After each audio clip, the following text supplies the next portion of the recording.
Algonquins of Pikwakanagan First Nation is a proud and progressive Algonquin community.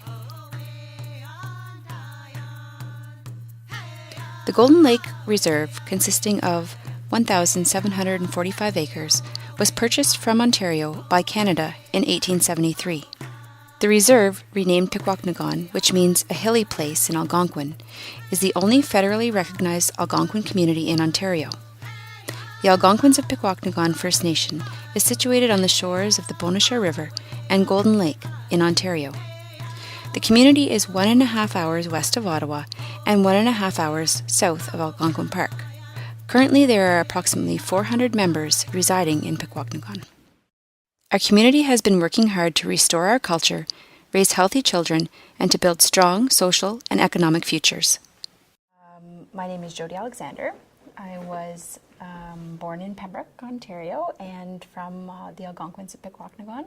And the most important thing for me was I wanted students to see themselves in the school.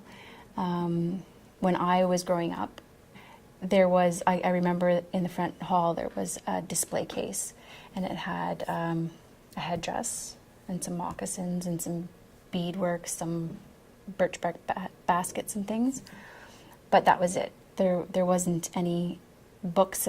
If there were books about us, I don't remember them. And when I say us, I mean Native people. I don't remember seeing any of them. So that's been my goal, is to make sure that the students here see themselves in school and see that they're part of our school community. My thing is drumming. I love drumming and singing. So I used to use that as part of my lessons, and I just seen the kids like really get excited and, you know, want to learn the song and sing the song again. And so I says, you know, it'd really be nice if we could have a drum in each of these schools, you know. And we finally got some kind of program going there through the First Nations, and we were able to. My dream was to have the kids construct the drum, but it didn't happen like that. But they did have a drum made for them and brought into the schools. So when we go out, you know, like they're allowed, they can actually, they're showing themselves off. They know what they're doing out of the confidence that they have, you know, of who they are as Anishinaabe, you know, children and stuff like that.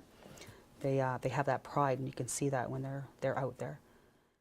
It is the belief of the Algonquins of Pikwakanagan First Nation that we occupied North America since time immemorial.